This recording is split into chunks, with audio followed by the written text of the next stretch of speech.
We are about 4 months removed from Washington's national championship game appearance and a 14-1 season where the Huskies won the Pac 12 in its final year in one of its strongest years, I think, in conference history. The Huskies fielded one of their best teams in program history. They went 14-1, 9-0 in the Pac 12. They beat an awesome, near elite to elite Oregon team, a rival at that, two times, once in the regular season, once in the Pac 12 championship game with nail biters. They beat their rivals, the Washington State Cougars. Washington last season was phenomenal at game control, but you wouldn't know it until after the game is over and you realized the vast amount of strategery and scheming and preparation that Kalen DeBoer and his staff and players put in place. They had a beautiful system running in Washington. And they lost 13-34 in the national championship game to the Michigan Wolverines. However, they kept that game close and within striking distance for about 3 quarters. It was a game where Michigan, and I can say this from attending the game in person, being up in the higher levels, Michigan could have put that game away early and turned that into a remake of Georgia versus TCU, 2022's national championship game that no one wants to talk about. But Washington was both more physical, better prepared, better coached, better in every way in my mind compared to that TCU team. And they fought hard and they competed with Michigan, did their best despite Michael Penix Jr. being pressured and him having an off day in general. It just ultimately wasn't enough, and Michigan had their best rushing performance of the year. But going 14-1 is not even close to a failure, and that team was awesome. I myself, as a Michigan fan, was scared of facing that Washington team for a variety of reasons, and I think any team in the country would have some concerns about playing last year's Washington Huskies team. But in the 4 months past that national championship game, a few days later, Kalen DeBoer is hired as the head coach at Alabama. And now, fast forward, Jedd Fisch is Washington's head coach. The defensive coordinator of Washington is Steve Belichick. I don't think anyone would ever envision a Belichick being in college football, but here we are. And the roster has totally changed, with 29 outgoing transfers, with I believe 20 out of the 22 offensive and defensive starters leaving the school, either transferring away. In the case of Washington's two guards, I know one is Nate Kalepo. I forget who the other's name is. Two great guards, both went to Ole Miss, or they went off to the NFL. In the case of Rumadunze, Jalen McMillan, Michael Penix Jr., who him along with Odunze got picked in the first round. I think Troy Fatanu did as well, their elite offensive tackle.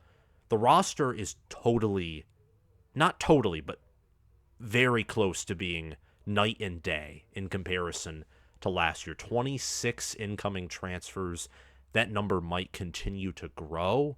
Several incoming high school players, a totally different staff, and a new conference. Washington moving from the Pac-12 to the Big Ten. At the end of last season, I thought to myself that Washington, although Oregon was close, I thought to myself that Washington was probably the best prepared to succeed in the Big Ten, because Washington, under DeBoer, had proven that they were better developmentally and schematically than Dan Lanning's Oregon was. And that's a high remark because Dan Lanning's a good coach. Oregon is a great, near elite, could be elite program, and Lanning could also be an elite coach in the future. I think he's very close. But DeBoer being 3-0 against Lanning and out scheming him and working him and his roster, who had better talent every time, I think told me who was the better head coach. And Washington also had that edge to them where they were more physical than Oregon in every single one of their matchups, particularly last year and especially evident in the Pac-12 championship game. But with all these changes, I have to give the nod to Oregon for being the new Big Ten team from the Pac-12 that is the most prepared to succeed in the conference, and that is out of USC, UCLA, Oregon, and Washington, out of those 4 teams. But that doesn't mean I think nothing of the Washington Huskies. And with this incoming portal class, which I think the Washington Huskies won the spring portal period in Big Ten terms. I think Miami won it all around the spring portal window, and I made a video about that. I think Washington, in perspective of the Big Ten, won the spring transfer portal period. So that's what we're going to be talking about here today on College Football with Sam, is just breaking down some of the key additions to Washington's roster via the transfer portal, and if I think that their roster situation creates a dark horse contender or an underrated type of team that could contend for better things than, let's just say, rebuilding and trying to get to a bowl game. Before we dive any deeper, I would like to thank you all for watching this video, and especially thank my Patreons for sponsoring this video and this channel. These people who are featured on the screen have helped this channel continue to make the awesome content that it does, and I'm very grateful for that. And they will all be shouted out at the end of this video and the end of every video. That's one of the perks you get as a Patreon member. However, if you want occasional bonus content, which right now it's pretty slow, but in the summer it will begin to ramp up, whether it's articles, maybe even a few videos here or there on the Patreon, you can sign up as an All-American or Heisman member. It's $10 for an All-American, $25 as a Heisman member. And also, if you're a Heisman member for 6 months, you get free signed College Football with Sam merchandise, and you get to DM me and either just talk with me, want to talk college football, or you can give me content suggestions. So if you want to go an extra mile, support the channel, and get some additional bonuses, whether that just be your name shouted out or additional content, go to the link in the description and in the pinned comment and sign up on my Patreon page.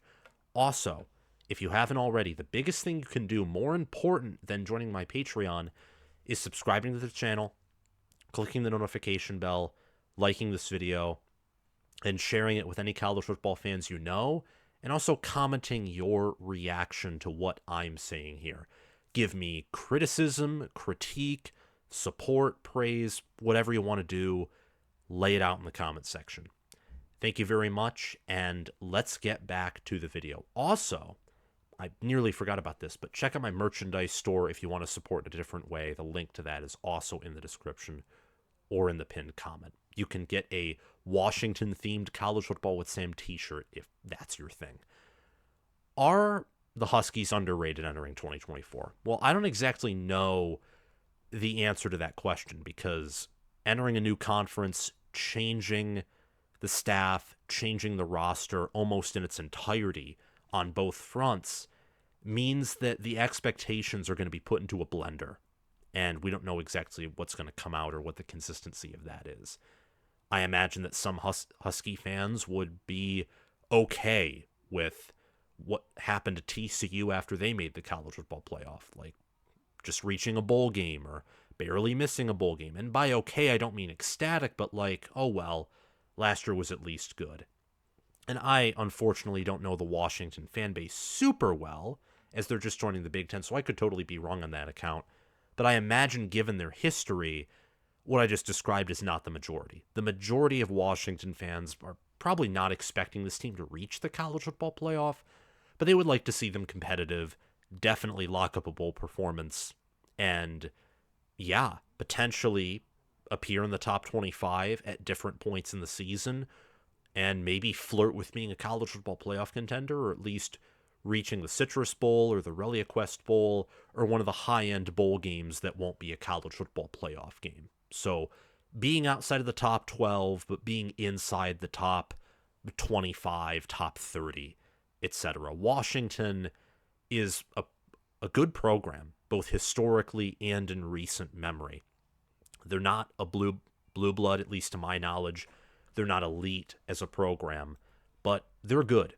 They are a good program, and it's a good thing that the Big Ten added them, and they've proven recently, whether it's under Chris Peterson or Kalen DeBoer, that they can play physical football, that they can be tough, have great offenses, great defenses, And Jedd Fisch coming in from Arizona, where he just brought the Wildcats to a 10-3 season with an amazing true freshman quarterback and an offense that was just lightning, explosion, consistency, just everything you want in offense. And a huge part of that's the quarterback, Noah Fifita, who unfortunately for Washington didn't transfer there, but he's bringing his system and some of his other players from Arizona to Washington, and that's very good. The Huskies only returned 36% of their production from last season, but they have talent. And they have talent because Fisch and his staff assembled the ninth best portal class with 26 commits, and the Huskies have the 29th overall 2024 recruiting class, transfer and high school, bringing in 41 new players. Some questions I have about this team are how will team chemistry function, and how will the new players fit the scheme? How will the roster fit the scheme? Those are my biggest questions because of the mass movement, the fact that it's year one. What's the identity of Washington going to be? Is Jedd Fisch trying to turn Washington into what he wanted Arizona to be when he was at that job? Is he trying to continue what Kalen DeBoer did? Is he going to do something different? Who knows? But those are questions that I think we will get some answers to in this regular season.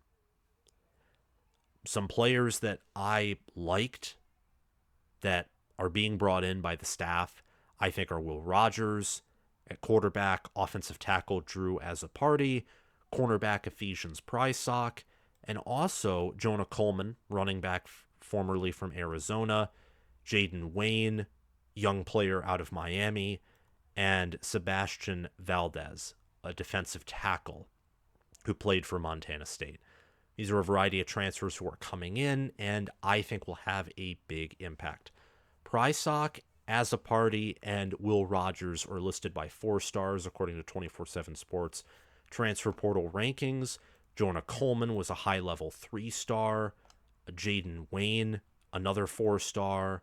And Sebastian Valdez was a 4-star as well. Washington actually brought in a lot of 4 stars per 24/7 Sports transfer portal rankings, and they had a decent yet very small high school recruiting class, which makes sense due to the massive coaching changes and the fact that that all happened well before National Signing Day. After early National Signing Day, which has essentially become National Signing Day, but National Signing Day is when things get set in stone and some big-time recruits and also smaller recruits do delay their signing process until then. College football is weird. There isn't as much rigidity to the sport as there used to be. There still is some. College football, if anything, some might say is way too flexible now, in the same way that just a few years ago, some would say that it's way too rigid and restrictive. It's funny how when you're like at one extreme or one end of the spectrum, sometimes you can swing back to the other extreme in reaction to that. I think that's what college football is going through, and hopefully it balances out. But we're talking about Washington here, and I don't think Washington is going to be swinging to one extreme or another. I don't think they're going to go from 14-1 and contending for a national championship and dismantling Texas, out scheming Oregon twice. I don't think they're going to be going from that to going 2-10, 3-9, 4-8, or even 5-7. Though 5-7, I think, is a possibility given the schedule, all the changes, entering a new conference. Washington, I think, has top 25 potential. I think it's very, very likely that they will go bowling, and the players that I mentioned are a reason for that. Will Rogers struggled last season, but he was in an offense that transitioned from an air raid to a pro style. Talk about going from one extreme to the other, and he fits the air raid system. His best season was in 2021, where he passed for 4,739 yards, 6.9 yards per attempt, 36 touchdowns, 9 interceptions. He had a 147 rating and a 73.9 completion percentage. Jedd Fisch's system is much more similar to Mike Leach's than it is to Zach Arnett's, or formerly Zach Arnett's, after being fired for coaching Mississippi State for 1 year. I think Rogers bringing seniority, veterancy, leadership, and a consistent level of play. Not a great quarterback, but a good quarterback at best. and I think he will be closer to his best in Washington's system. He's a big addition. Drew Azzopardi, great offensive lineman. Washington lost most of their O-line, some of their two deep at O-line. They need consistency. They need size. They need someone who can protect the ends, can protect the blind side of the quarterback. I think Azzopardi will do a good job at that. Sebastian Valdez, another trench player. He had 5 sacks last season, 40 total tackles, no forced fumbles, 13 solo tackles. In 2022, he had 5.5 sacks, 3 forced fumbles, and a fumble recovery. And this is a defensive tackle. Sebastian Valdez is not a defensive end. So for a defensive tackle, even though this is the FCS level, to be that dominant in pass rush, that's big. Huge addition on the defensive line. A defensive line that, much like the offensive line, has been gutted by departures. Ephesians Prysock, cornerback. I remember Michigan was targeting him when he was still a high school recruit. 42 solo tackles, 64 total. He had 1 interception, 7 passes defended, and he was a young player, a sophomore last year. But 6'4", 190 pounds, he has that height, that size. I think he'll do well in a secondary that actually returns some of their production. The only starters that return for Washington are Alfonso Tuputula, I think is how you say his name. I'm probably butchering the last name totally wrong, but I remember his first name, at linebacker. And then there is another player in the secondary that Washington returns from last year. Jonah Coleman at running back might be the biggest addition outside of Rodgers. 871 rushing yards last year, 5 rushing touchdowns, 6.8 yards per carry. And like Prysock, sophomore. So he's a player with some eligibility left. If Washington's O-line performs well, he can wreak havoc and make Washington's offense look like a Big Ten offense. As Big Ten offenses love to run the football and be dominant in the trenches, and especially with that ground game. And last but certainly not least, Jaden Wayne, the youngest player who I'm discussing, 6'6", 245 pounds, had 13 total tackles and a half sack. I believe is a true freshman at Miami, or maybe a redshirt freshman. I don't know. He played early for Miami, didn't play all of November from what I see, and then played in the bowl game against Rutgers. Highly talented player, recruited highly out of high school, and Fisch and the staff should be able to work with him, and he should get pretty great playing time given all the departure and the attrition that Washington is facing.